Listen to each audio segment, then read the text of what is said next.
We want to start with what we call virtual communication. Virtual communication. Virtual communication. And when we talk about virtual communication, there are various platforms that are used. So the first one is group emails. The first one is group emails. Group emails. So under virtual communication, the first one is group emails. Group emails. And we write that a group email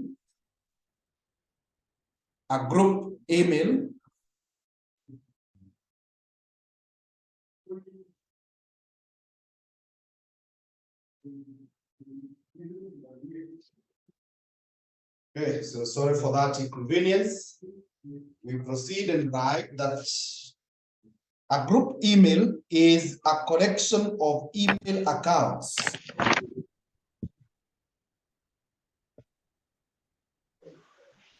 Okay.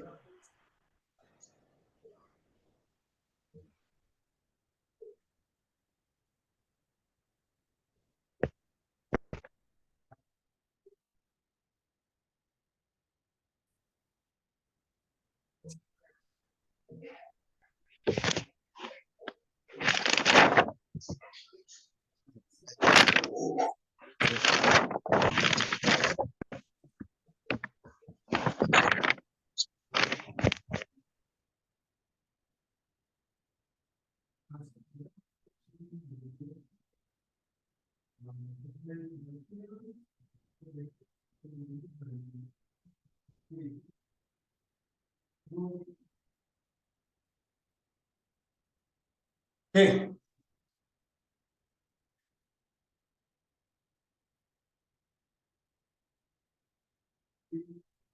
So we are saying that a group email is a collection of email accounts.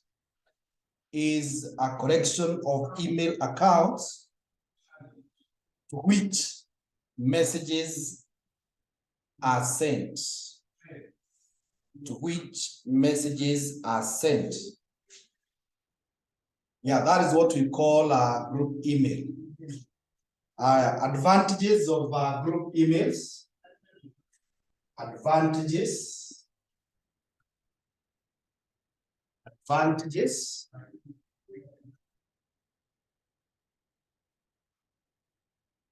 Number one, it enables tracking capabilities. It enables tracking capabilities. Number two, it provides a single point contact. It provides a single point contact. Number three, there is transparency among the group members. There is transparency among the group members. Number four, it is very easy to manage. It is very easy to manage. Okay, disadvantages.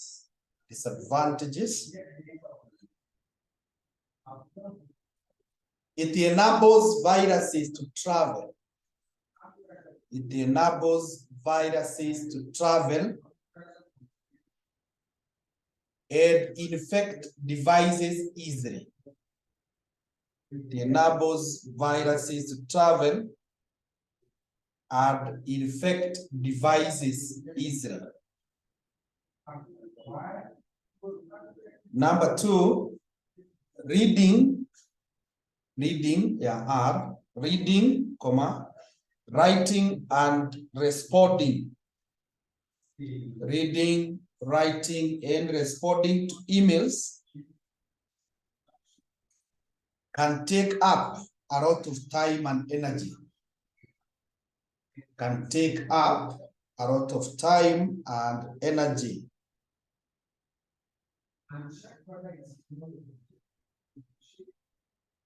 Number 3 is that emails are insecure. Emails are insecure since they are target of hackers. Since they are target of hackers looking for sensitive information. Since they are targets of hackers looking for sensitive information. Number 4 is that emails can be sent anonymously. Emails can be sent anonymously. Anonymously. Which means that they can be used maliciously.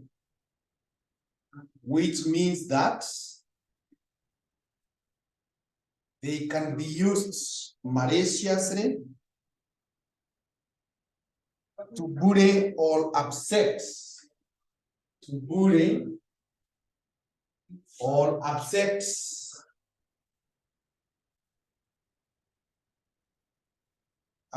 people or spread gossip or false information. Spread gossip or false information.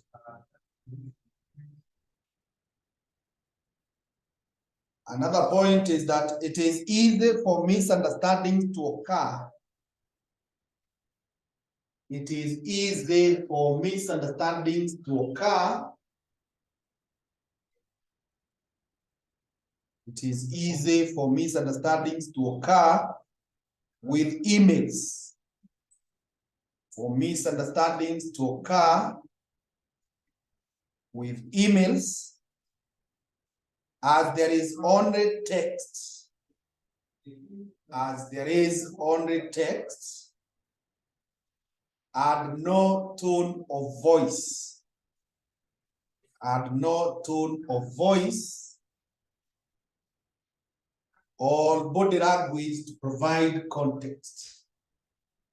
Or body language to provide context.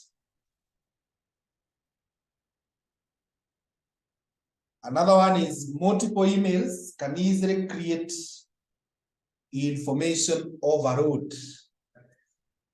Multiple emails can easily create information overload. So what you're saying up to that point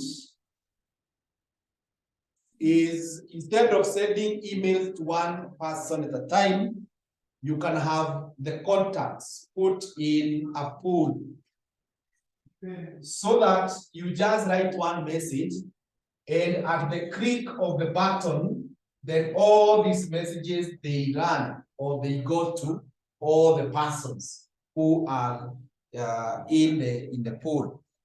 Now, the advantages of this are, number 1, tumesema, there is capabilities of tracking. So you can be able to follow up and be able to see who has done what. Number 2, it enables, or there is that advantage of having contact at a single point. That is very, very advantageous. Number 3, there is transparency, a lot of transparency among the group members, and it's also easy to manage. But on the other side, we have disadvantages. Number 1, the issue of viruses. The virus can easily spread. Like myself, when I'm taking these recordings, I move from one machine to the other. So you find my devices will always be affected by these viruses. The other one is that when you are reading, writing, and responding to all these emails, it again takes a lot of your time. The other thing is that these emails could be very insecure because they are usually targeted by the so-called hackers. And these hackers are in the business of looking for confidential information. So the emails become insecure. And in as much as we have said there is the issue of tracking, it is still possible someone unknown, anonymous, can send an email and you don't know it has come from who. And these emails are used to bully people, assault people, to terrorize people, to harass people, to threaten people.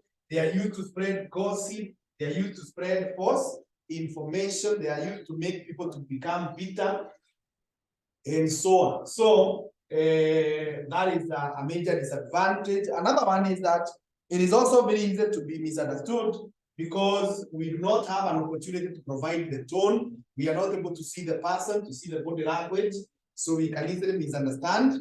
And then these multiple emails can create what we are calling information overload. Just a minute.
Okay, so we continue.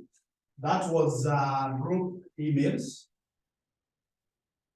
The next one, number 2, is WhatsApp groups. WhatsApp group. WhatsApp groups. WhatsApp groups.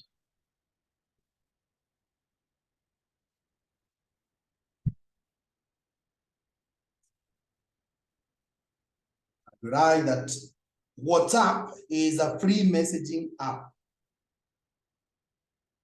WhatsApp is a free messaging app that uses internet,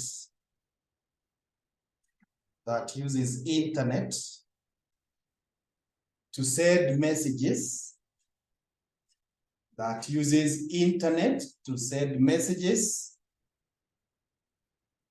images, audios, and videos.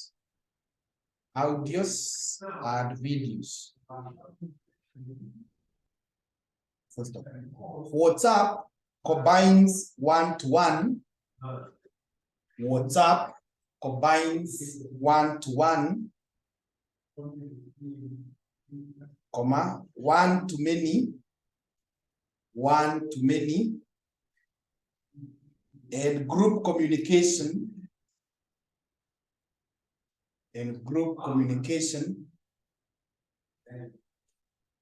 by offering private chats,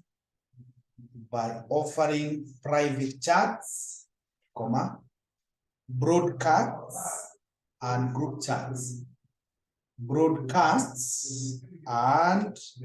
chats. Yeah, so that is about the WhatsApp, and I believe you are very, very much aware about that, so I don't need to emphasize. Advantages. Let's look at advantages of WhatsApp groups. 1, convenient two-way communication. Convenient two-way communication.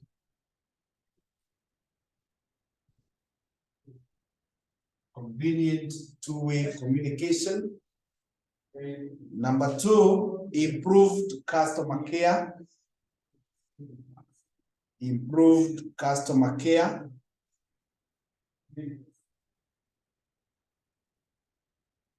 3, brand verified communications. Brand verified communications by creating business profile.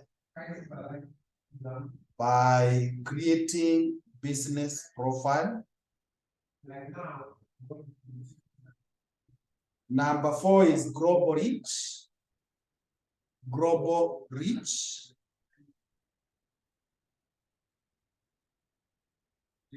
Number 5 is automatically initiate more conversations.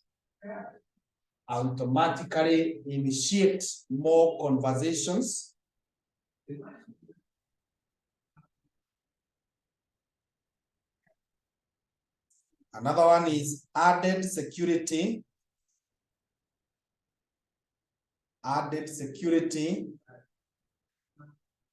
With customer messaging opt-in.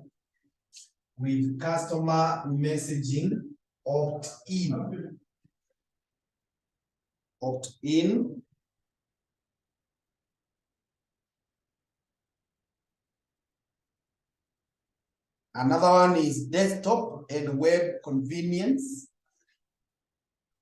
The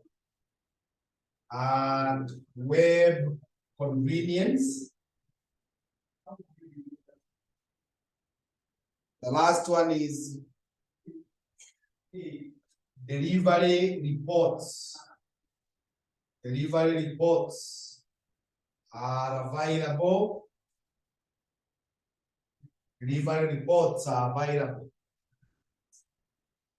So when you're using our WhatsApp, those are some of the advantages which you are familiar with.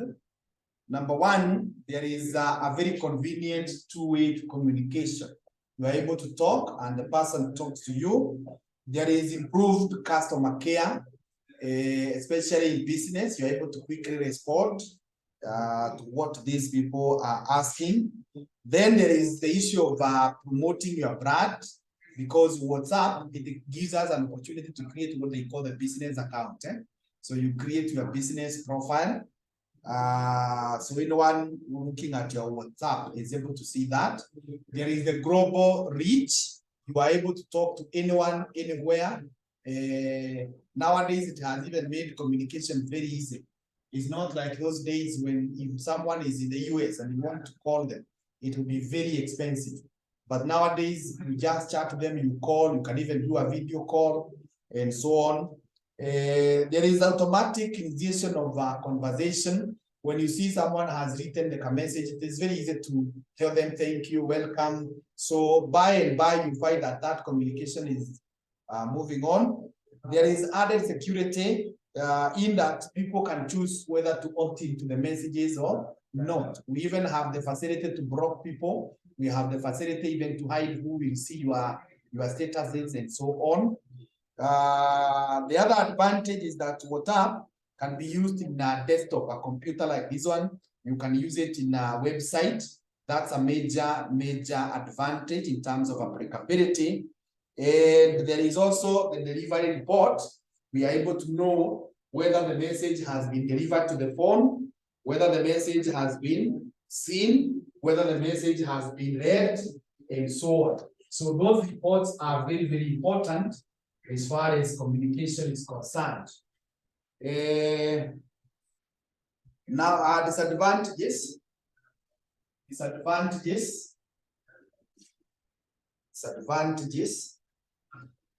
One, does not provide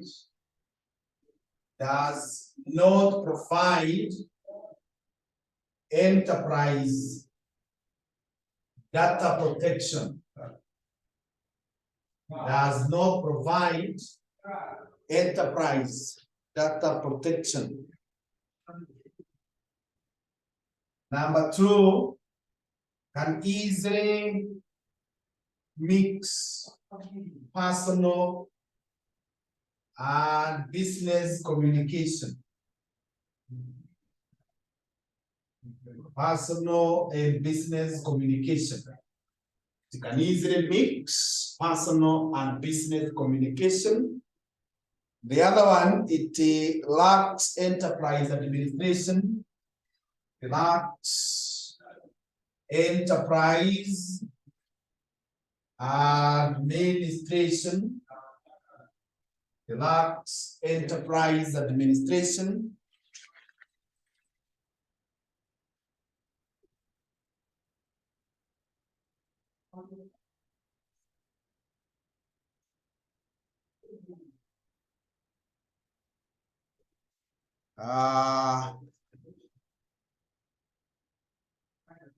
Number four, it does not protect against data loss when the gadget does not protect against data loss when the gadget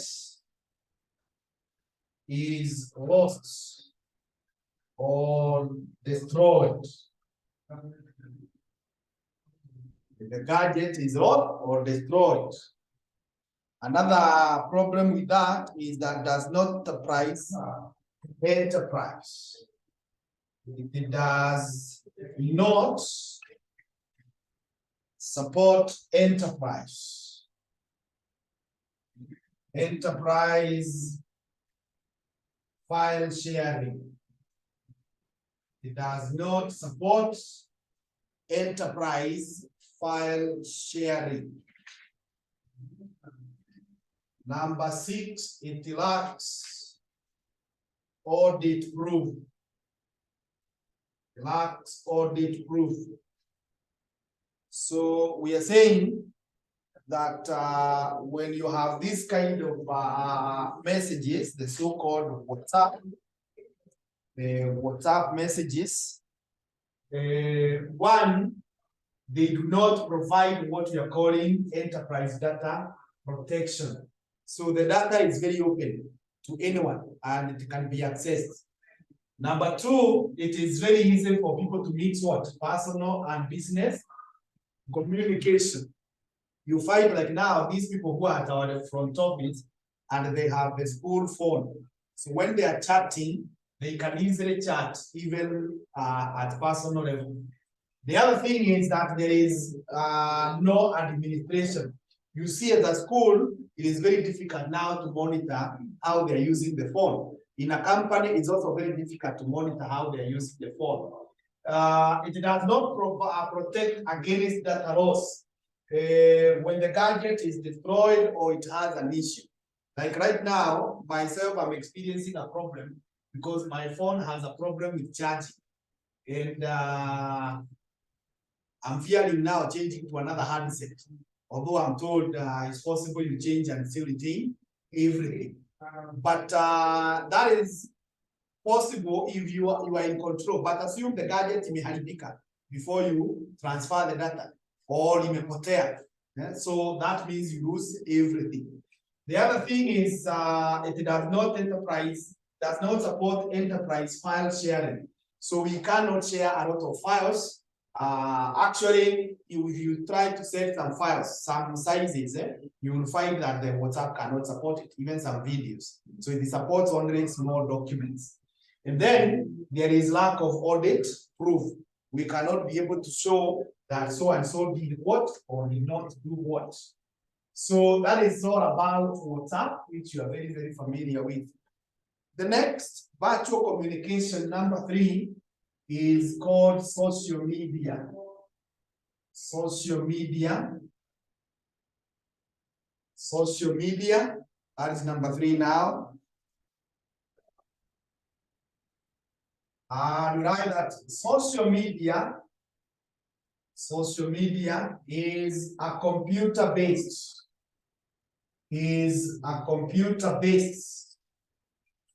technology,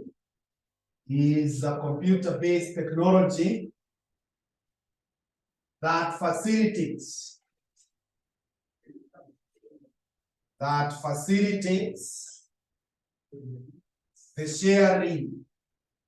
facilitates the sharing of ideas, thoughts, and information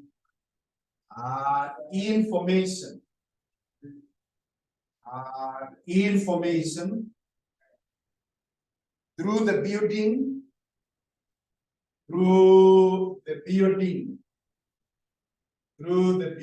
of virtual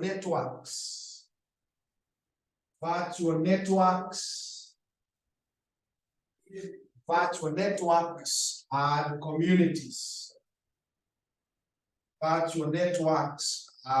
communities.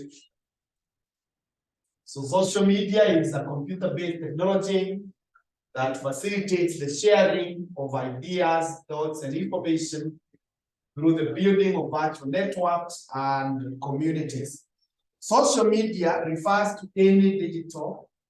Social media refers to any digital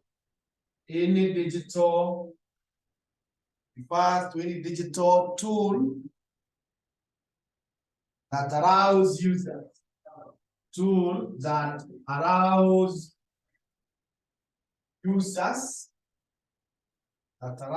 users quickly create and share content. Quickly create, share content. Quickly create and share content with the public. Quickly create and share content with the public. Common social media platforms include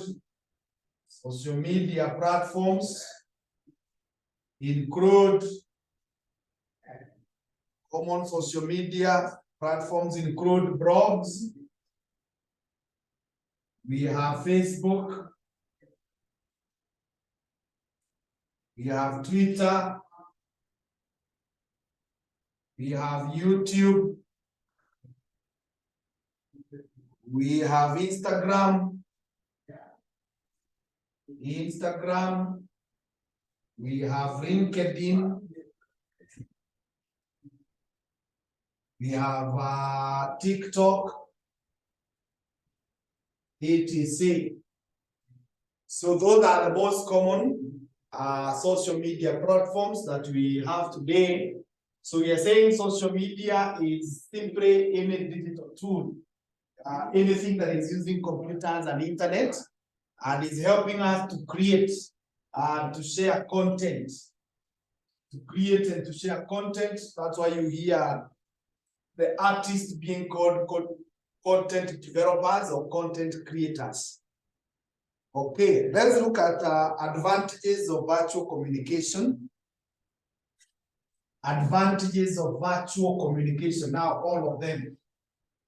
Advantages of virtual communication. Advantages of virtual communication. So number one, we have what we call convenience.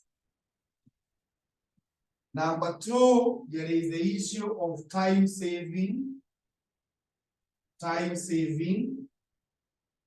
Number three, there is saves money. Saves money. Number four is that it is fast. Is fast. Number five, it enables organizations. Enables organizations to harness talent. Harness talent. Harness talent from anywhere. From anywhere. Number six, it promotes flexibility. It promotes flexibility. Number seven is easy or ease of keeping records. Ease of keeping records. Yeah, so those are some of the advantages you'll find anytime you're using virtual communication. There is the issue of convenience. Convenience means inakufikia anywhere you are. Like now, those of us who are already in the online classes, this is a digital communication. You are getting it at the comfort of your home or wherever you are. It saves a lot of time. You don't have to travel. It is pretty fast. That's what you're saying. It also saves what? Money. Then it enables organization to harness talent. To harness means to use.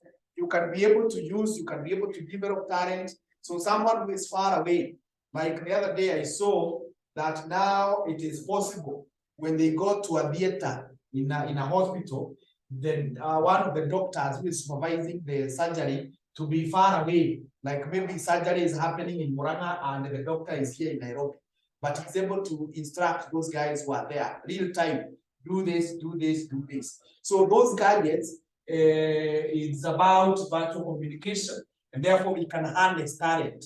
So the person does not have to be where we are for us to benefit from them. It promotes flexibility. We have become very, very flexible with this, and it also ensures that there is ease of keeping records. You only need to take a photo, you only need to record yourself, and you keep it or you upload it, and it will be there for a long period of time. Let's look at disadvantages. Disadvantages of virtual communication. Disadvantages of virtual communication.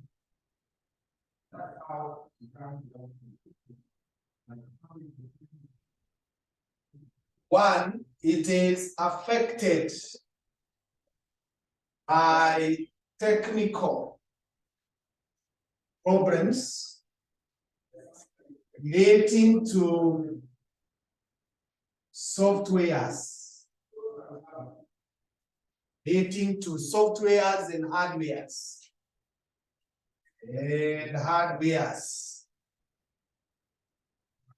Number two, it is difficult to organize. It's Difficult to organize. Number 3, personal interactions. Personal interactions are difficult. Personal interactions are difficult.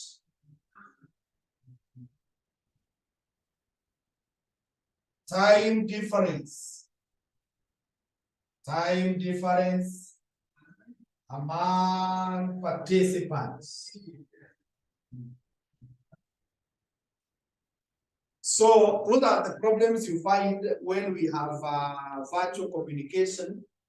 And number 1, we are saying we can be affected by, we can have technical problems. You remember, like when we were just starting the lesson, we were somehow unstable. So the software and the hardware,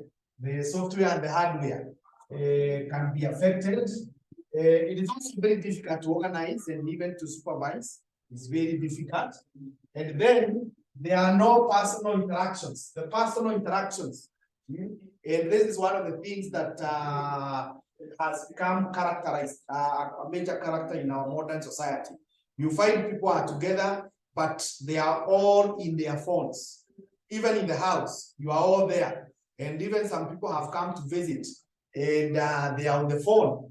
So you are even wondering, why did they come to visit? The other thing is the issue of the time difference. It will always become a major problem. Maybe for you are here in Kenya, someone else is in Russia or somewhere far away where the time zones are different.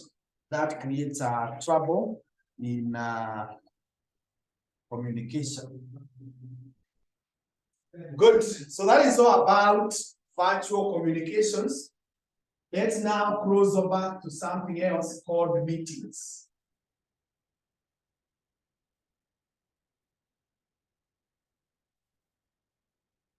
Let's discuss meetings now. Meetings.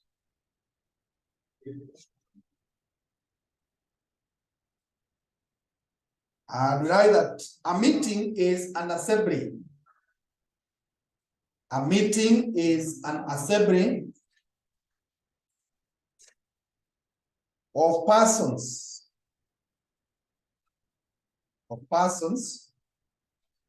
Whose consent is required. A meeting is an assembly of persons whose consent is required for anything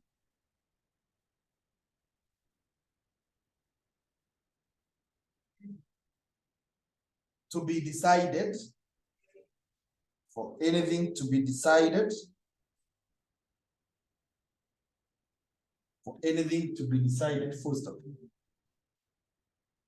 The consent is expressed. The consent is expressed by a proper majority of votes. By a proper majority of votes. Yeah, that's what we call a meeting. It is simply a gathering of more than one persons. And these persons who have met, each one must have a consent. So people meet freely. You don't force people to a meeting. And then they meet because they need to give consent for some decisions to be made or some things not to be done. And this consent, it is not expressed by shouting, but it is expressed by voting. There should be a proper way of voting, and the majority will take the day. Now, let's look at functions of a meeting. Functions of a meeting. Functions of a meeting. Functions of a meeting. Number 1, consult, exchange views, and discuss matters of common interest. common interest and discuss matters of common interest. Number 2 is negotiations. Negotiations. Number 3 is inform staff. Inform staff about new developments. Inform staff about new developments and update them about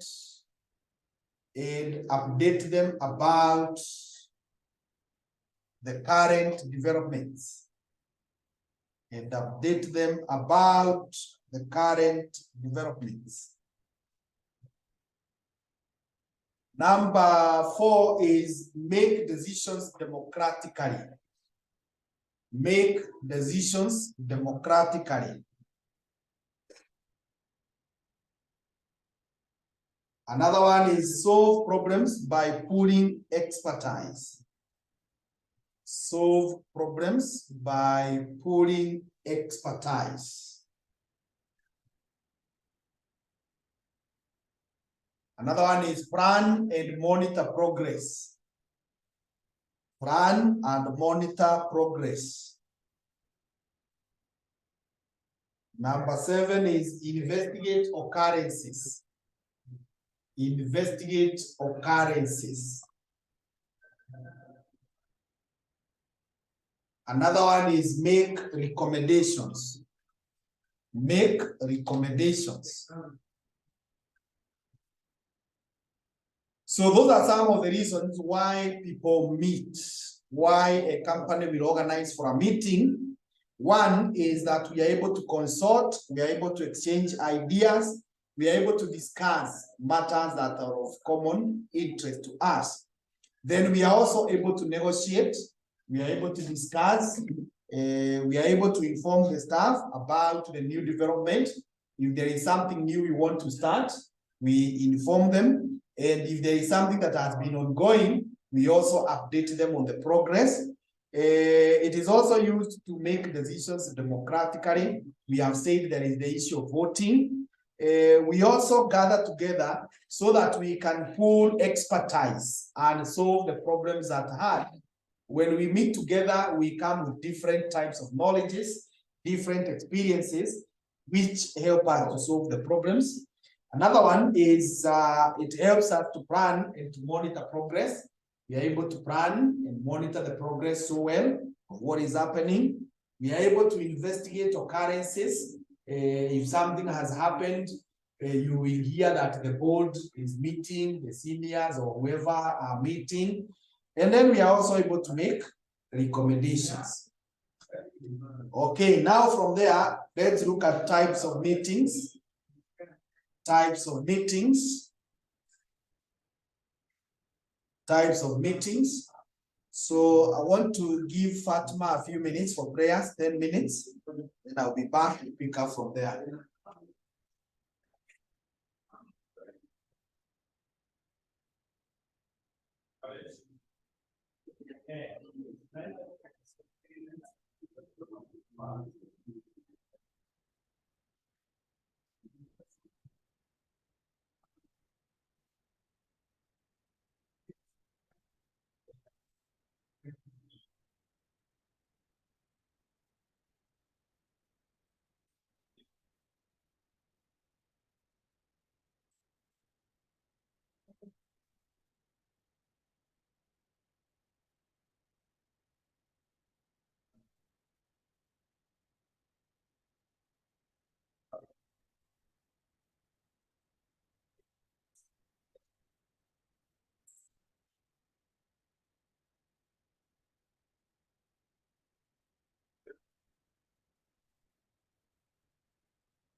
Okay, so types of meetings. Number one is called informal meeting.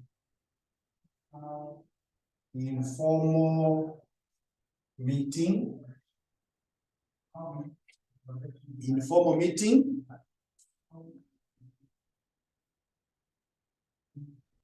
And realize that this is where there are no set procedures. This is where there are no set procedures for conducting the meeting. For conducting the meeting. First of all, these meetings are therefore harder to plan and control. These meetings are therefore harder to plan and control.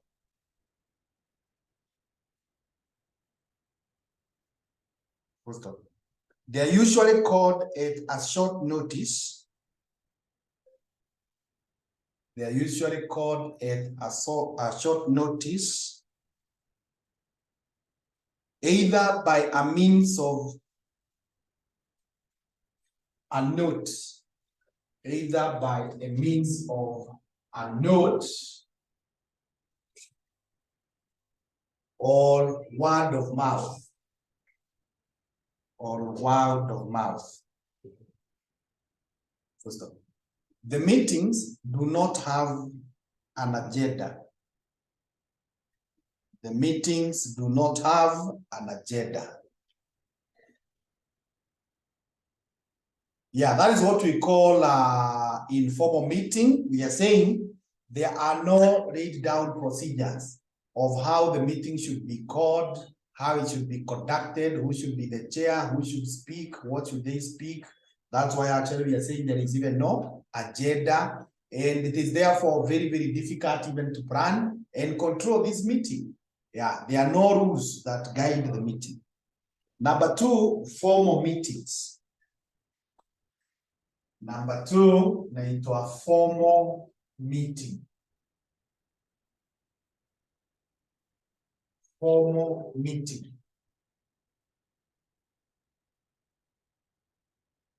And write that this is an official meeting. This is an official meeting. An official meeting that follows certain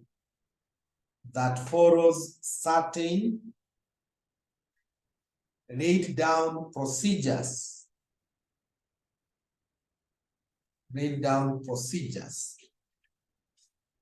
First of all, the procedures are well set out. The procedures are well set out in the Companies Act. In the Companies Act and the organization's articles of association. And the organization's articles of association.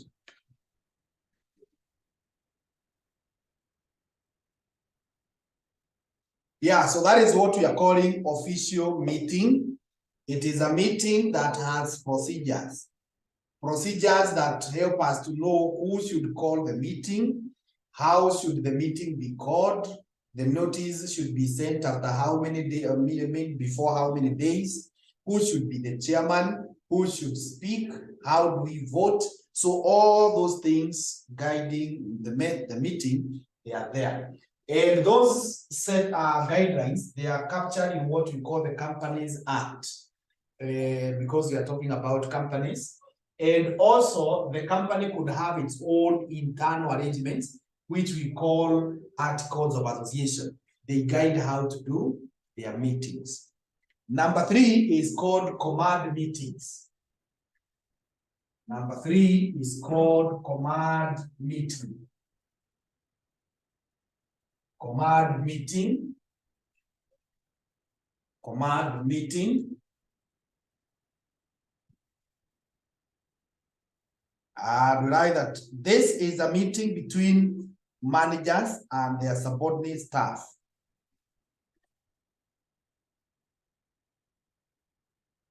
This is a meeting between managers and their subordinate staff. First of all, they have different names. They have different names, such as staff meetings,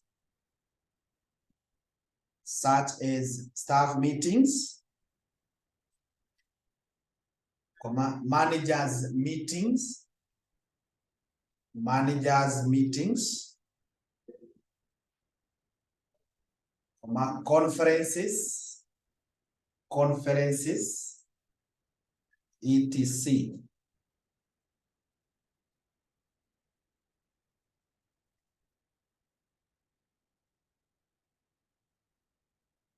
They can be of two types. They can be of two types. Roman 1 is called immediate command meeting. Immediate command meeting. And we explain that this is a meeting between a manager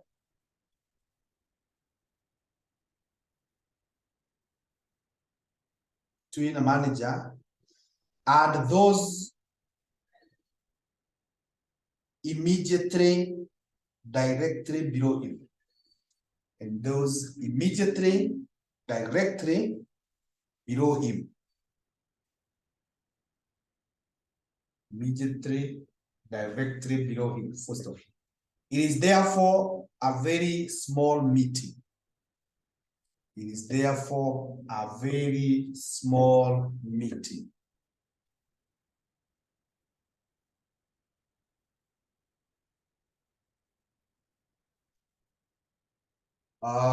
The next one is extended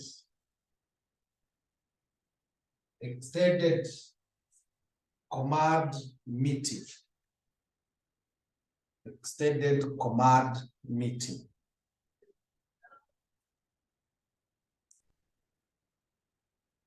This is a meeting between a manager and everyone. Between a manager and everyone below him. Between a manager and everyone below him. Okay, now, if you look at the way the Kenyan government is arranged, we have the president here. Then we have the deputy president. And then we have two other persons. We have the cabinet secretary, the chief cabinet secretary, and we have the attorney general. Then here we have the cabinet secretaries. If the president was to call a meeting between him and the deputy, that one is an immediate command. Just the person directly below. You don't touch the others. If Mudavadi here, the chief cabinet secretary, was to call a meeting of CA6, that is also immediate. But if the president calls for a meeting where the deputy, the chief cabinet secretary, the CSAs, their deputies, the permanent secretaries, all of them are present, then that is called extended. Yeah, so you have got the difference. Okay, let's go to number 4, annual general meeting. Annual general meeting. Annual general meeting. And write that this is a meeting held once per year. This is a meeting held once per year to deliberate on issues of importance. Once per year to deliberate on issues of importance to the company. Issues of importance to the company. First of all, members can attend in person or by proxy. Can attend in person or by proxy. And vote on issues of the company. And vote on the issues of the company. And vote on the issues of the company. So that is what we are calling the annual general meeting. We are saying it is a meeting that is held once every year, And in this meeting, the members of the company can attend personally, or they can send someone. The person we send is the one we call the proxy. And even this proxy can come and vote. Number 5 is called General Committee Meeting. General Committee Meeting.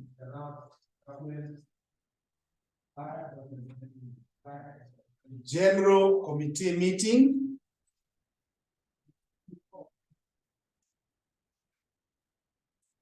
I'd write that this is a meeting of a committee. This is a meeting of a committee held to discuss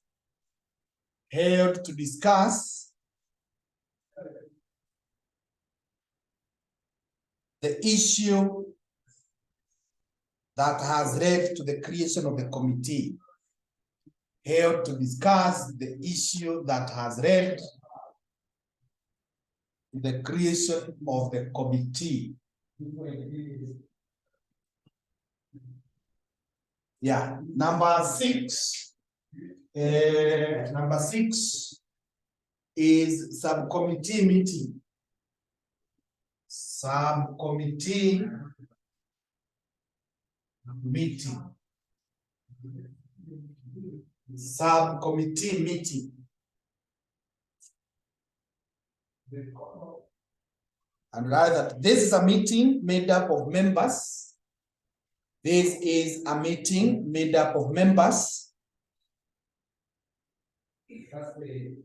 Made up of members of a general committee.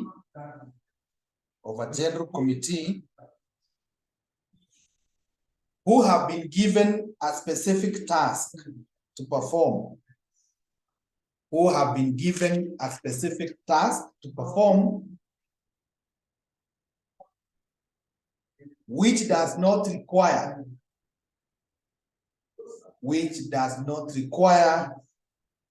the attention of all committee members. Which does not require the attention of all committee members.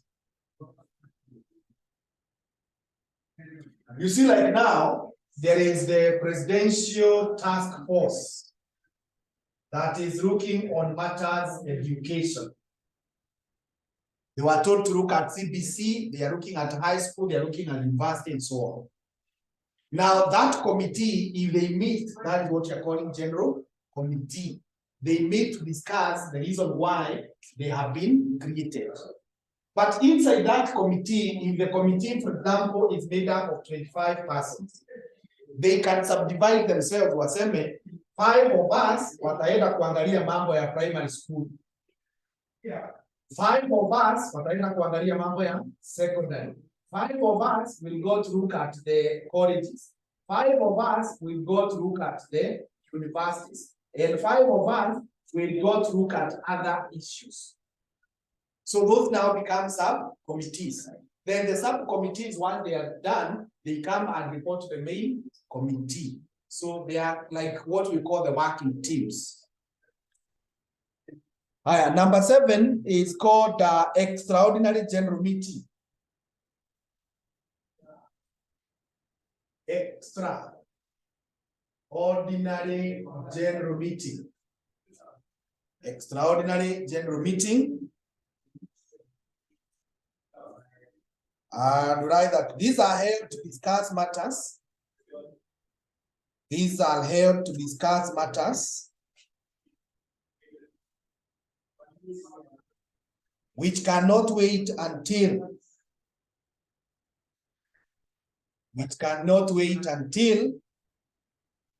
the next annual general meeting. Cannot wait until the next annual general meeting. So we are saying in companies, there will always be the issue of the meetings, the annual general meeting, but there are some things that cannot wait until we hold the annual meeting. So in case we have such issues, then members are quickly summoned to come and discuss those issues. Let us now look at roles of members in a meeting. Roles of members in a meeting. Roles of members in a meeting. Roles of members in a meeting. You are called for a meeting. What are your responsibilities? Number one, undertake any necessary preparation. Undertake any necessary preparation prior to the meeting. Undertake any necessary preparation prior to the meeting. Number two, arrive on time. Arrive on time. Number three, keep an open mind. Keep an open mind. Number four, listen to the opinions of others. Listen to the opinions of others.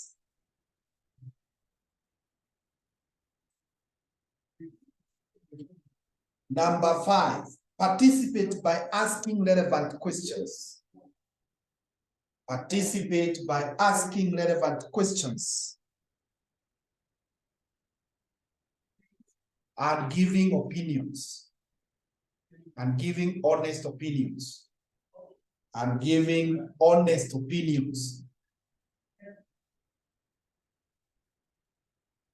Another one is avoid dominating the proceedings. Avoid dominating the proceedings. Another one is avoid conflict situations. Avoid conflict situations.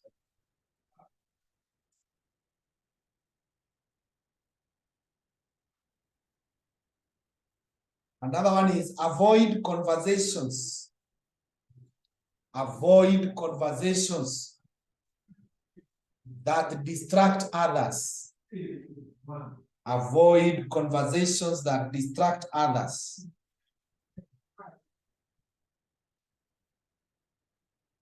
Another one is note down anything agreed upon. Note down anything agreed upon.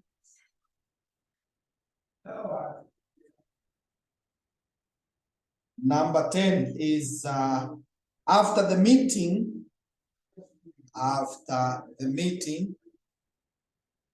undertake any action assigned. Undertake any action assigned and report appropriately. And report appropriately. So we are saying that when you are called for a meeting, the first thing is you need to prepare to do what is required. It's just like the way you came to this class. You came prepared. You came with a pen, you came with a book, you came ready to run. Then arrive on time. Arrive on time. Don't be a person who gets to meetings very late. Then when you're in the meeting, keep an open mind. Don't go there when your mind is so fixed that we must decide this. Now, when you go to a meeting that way, that will create a lot of problems. And in line with that, if you have an open mind, you will be able to listen to the opinions of others, even when their opinions are completely opposite of your opinion. Even when in your wisdom you think that those guys are not making sense at all, you need to listen to them and get a way of influencing them to take your opinion that you think is the best. The other thing is when you're in the meeting, you need to participate, ask relevant questions, and give very honest opinions. So don't just give an opinion because you are malicious or because you want to fight someone. That would be wrong. The other thing is you should avoid any conflict situation. when you realize hapa kutakuwa na mvurutano, the issue is controversial, avoid such situations as much as possible. We are not in any way saying that you just ignore something that you can see it's going wrong, you keep quiet, no, but judge before you raise an issue, before you invite confrontation, judge whether it is necessary. Then do not engage in conversations that are distracting others. This is where we are in a meeting and you start now talking to your colleague, your neighbor, until when the chairman now keeps on telling you, we have one meeting, or tell us what the two of you or three of you are discussing. That should not be the case. Note down anything that you have already agreed, and if you have been assigned any action, then you go and undertake that action and appropriately report. When we say appropriately, maybe you may need to report only when the committee will meet again, or maybe you need to report before that time to whoever the committee has agreed. Let's now look at roles of a chairperson in a meeting. Roles of a chairperson in a meeting. If you become the chairman in a meeting, what are your roles? What is expected of you?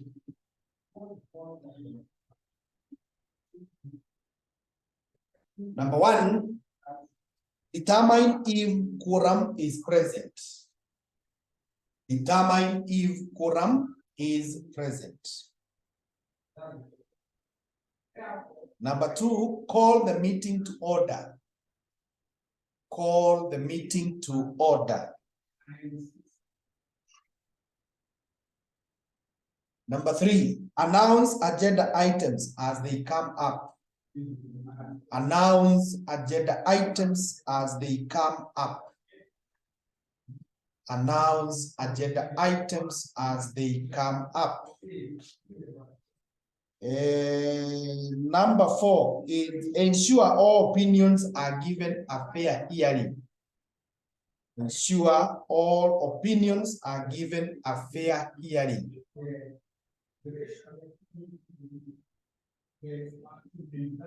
Number five is give and maintain. Give and maintain rulings on any points of procedure. Give and maintain rulings on any point of procedure.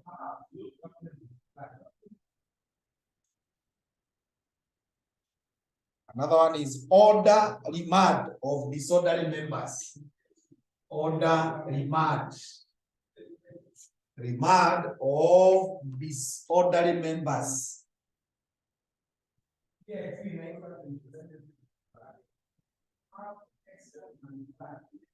Another one is adjourn the meeting. Adjourn the meeting. Adjourn the meeting. So those are the roles of a chairman. If you happen to be the chairman in a meeting, number one, you ensure that there is quorum. That is the minimum number of people who should be there. Then you call the meeting to order. The meeting should begin. From there, make sure you go announcing the agenda items as they come up, telling people now to discuss here, now it's time to discuss the other one. Ensure that every opinion is heard. As we have said, even if someone is saying almost nothing, let them be heard. And ensure that you give rulings. There are times when the chair has to stand. You see even in parliament, the speaker standing up and saying, this is the way forward. So, and in the rules of meetings, when the chair has given direction, no one is supposed to dispute that direction. The other thing is, if you have some disorderly members who are disagreeing with your work, with your orders, then you can order for them to be removed out of the meeting. That's what you're calling the remand. You can order for them to be removed, and then you adjourn the meeting. Let's now look at preparation of a meeting. Preparation of a meeting. How do you prepare for a meeting? Preparation for a meeting. Number one, create an appropriate agenda. Create an appropriate agenda and distribute to the participants ahead of time. And distribute to the participants ahead of time. Still on the same point. The time, day, and venue of the meeting should also be mentioned. The time, day, and venue of the meeting should also be mentioned.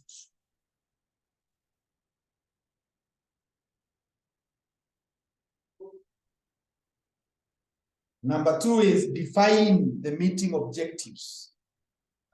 Define the meeting objectives.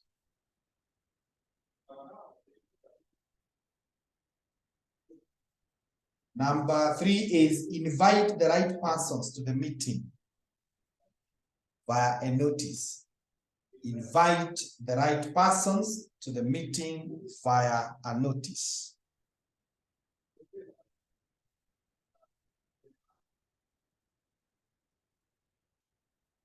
Another one is prepare and bring to the meeting. Prepare and bring to the meeting. Prepare and bring to the meeting any relevant information. Prepare and bring to the meeting any relevant information. So if you are the one planning for the meeting, then you need to know what will be the agenda. What are people coming to discuss? Then you tell them the day, the venue, the time of the meeting. Then you define the objectives. Objectives is just like the agenda. You need to tell us why are we coming for the meeting? What do you expect of us? So on. Then you invite the right people. You don't invite people who are not supposed to be the meeting. And again, you do not forget to invite some people whose input will be highly required in the meeting. You need to have all persons that are relevant to the meeting. Then you need to prepare and come to the meeting with all the information. So we should have everything that is required. The next thing that we need to look at is called conduct of a meeting. Conduct of a meeting. How do you conduct a meeting? Conduct of a meeting. Conduct of a meeting.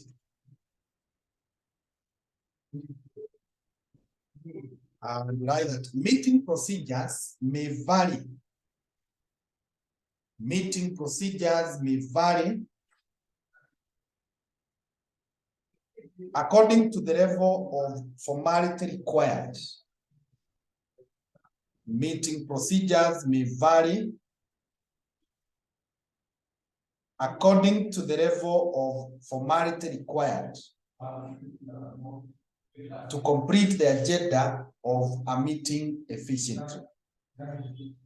The formality required to complete the agenda of a meeting efficiently. First of all meetings,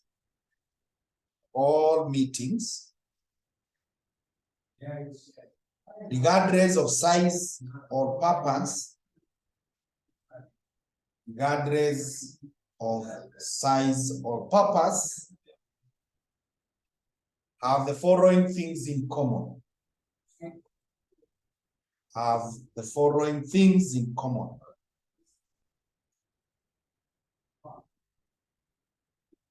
One, a quorum must be present. A quorum must be present.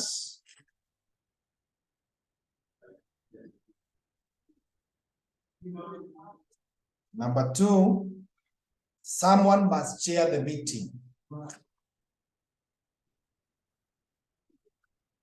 Someone must chair the meeting.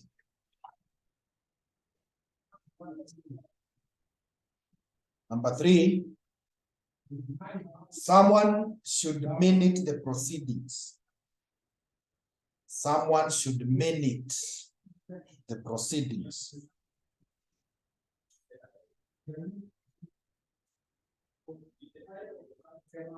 Another one, business is conducted according to specific rules. Business is conducted according to specific rules.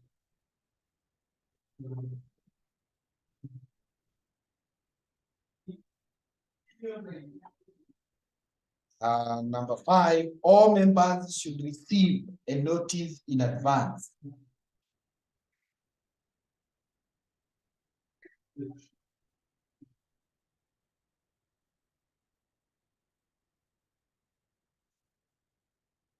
So those are the issues that are required to be there in any meeting.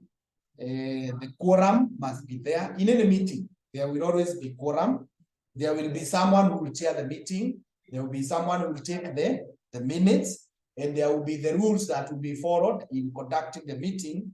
And then all members must be informed in advance of the meeting.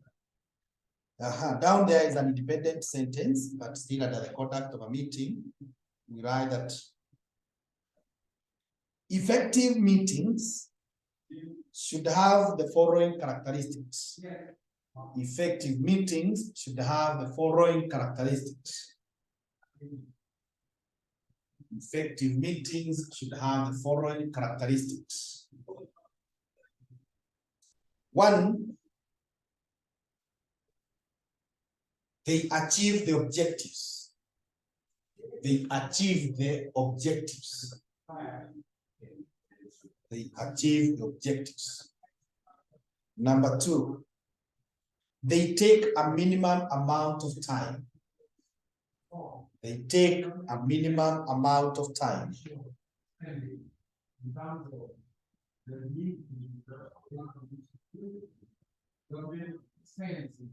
Number 3, participants feel that the process was reasonable. Participants feel that the process was reasonable. Yeah, so those are the characters of a good meeting, that at the end of the meeting, the objective of the meeting must be achieved. We came so that we could discuss and approve this issue, and we have discussed and we have agreed, we have approved it. And then it should take minimum time. Don't call people for an everlasting meeting. It should always be well set out, and people should stick to that. And when people are leaving the meeting, they should go feeling that the process was sensible, the process was fair. I was not blocked from speaking. My opinion was taken into consideration, and so on. Finally, before we call it a lesson, let's look at factors to consider in setting up an agenda list. Factors to consider in setting up an agenda list.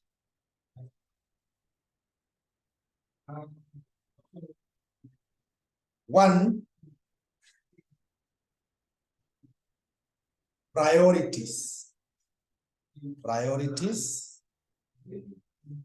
Number 2, desired results.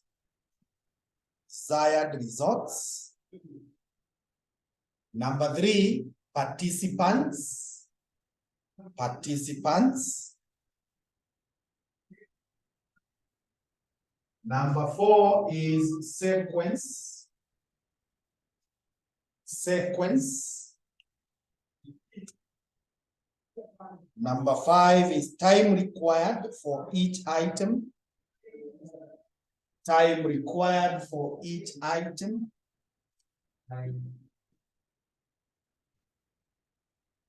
Next is date and time of the meeting. Date and time of the meeting. Number 7, venue of the meeting. Venue of the meeting.